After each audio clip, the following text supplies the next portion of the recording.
Greetings everyone, I am back for more thoughts on something that actually just ended a couple days ago. Code Geass finally aired its last episode. So I just wanted to state my thoughts on the series in general now that it's actually over, 50 episodes long with Code Geass and Code Geass R2. I don't understand what the R2 is for. They could have just gone on to do its second season instead of calling it something different, but whatever, I won't blame the creators for that.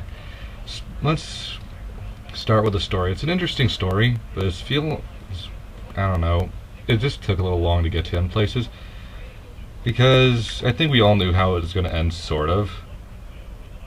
I won't spoil it for anyone, but I feel like everyone kind of just knew where it was going to go based on the just general storyline. But it was a good story. I think it's one that hasn't really been used a whole lot rather than standard mechs or the whole rationale sort of anime, which was nice to see.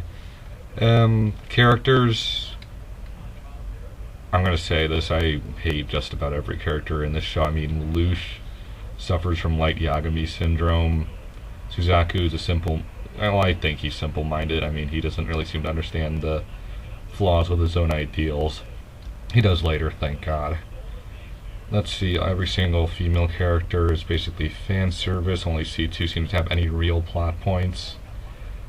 And let's see who else is there. Nonali is useless until the very end. I just hated all the characters. They were all annoying, which was nice to see for me, because it let me root against everyone and just let's see what happens instead of pulling for any particular ending, which I seem to get in the habit too. I'm going to stick mainly on Lelouch because he's obviously the main character. Like I said, he suffers from light Yagami syndrome, the whole take over the world to make it a new place or whatever, which is very redundant since I started watching this after I finally finished Death Note. So those are just my thoughts on Lelouch. I mean, he's a bit of a prick at times, but so is every, person who tries to make the world a better place through whatever means necessary. Now, the Geass power itself, I think, is one of the coolest things I've ever seen. It's totally awesome.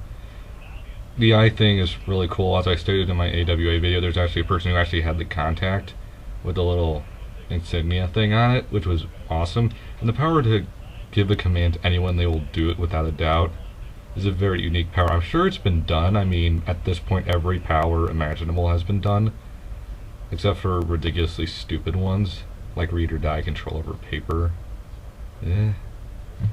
But yeah, the power to give anyone any command, or Charles's power to manipulate people's memories. I think all those powers are really, really sweet, and it's a shame they didn't expand upon the idea of Geass. I mean, they spent forever, for a few episodes there, trying to figure out what Geass was and the whole, occult or clan, whatever it was. So, I'm a little surprised they didn't explain that, but who cares? It was a totally awesome power, and I'm glad they used it. I'd like to see more powers like that, because I think it leads to more plot-based, events, rather than, oh, new person has new power, we must fight, in a lot of other shonen or mechas these days. Another thing I have to say about the mechs, and they were horrible. I hated the mech sequences because it felt like it wanted to be Gundam. As, what Fooly Cooly said, it makes you want to think it's Gundam, but it's actually not. So, at least they tried. It wasn't good, but at least they tried, so I will give them credit to at least try and make the mechs interesting, even though every mech cliche has been done, oh my god, now it can fly, or oh my god, it has a sword, laser sword thing. It's all been done. It was not bad, but it wasn't good either. So those are my only thoughts on the whole mech thing. The one and only major point I have for flaws about the story is that it tries to do a few too many things at once. You get a little confused, like we have the whole Mao thing. I know that was filler, but still. And then they do the whole Geass occult thing.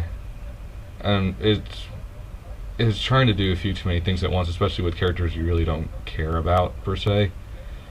So that's my main flaw about the plot. I do like the Zero's the mask and making of the Black Knights. I thought that was fairly original. I did like that. I'll applaud them for doing something like that. It says because Light Yagami tried to do it himself. Well, now Lelouch has a whole freaking army to do his bidding, per se. So, it's a nice contrast. I almost feel like it's almost, in some points, it's almost in direct competition to Death Note idea of, you know, making the world a better place through whatever means and different ideals. I'm sure that wasn't the point, but that's just what the feeling I get for it. I hope I'm not the only one who feels that way at certain points, but, you know, hopefully I'm not.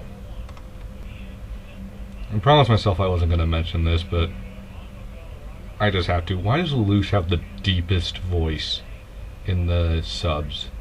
Why does he have like the single deepest voice? I mean, it's like almost deeper than mine. And he's such a skinny dude. Sorry, I just had to make a mention of that. For as much as I said I didn't particularly like the characters, the show makes up for it in its, what's the correct word? I want to say scale. Because the music and just the general scope of everything they're doing is much bigger than normal shows tend to do. I don't know if that makes any sense, but I hope it does. Because I think that's what kind of saved the show. It was, you know, this one massive rebel army taking on the greatest empire in the world, or whatever. So I think the scope and the general largeness of the show, I think, kind of saved it, because I found the characters relatively flat.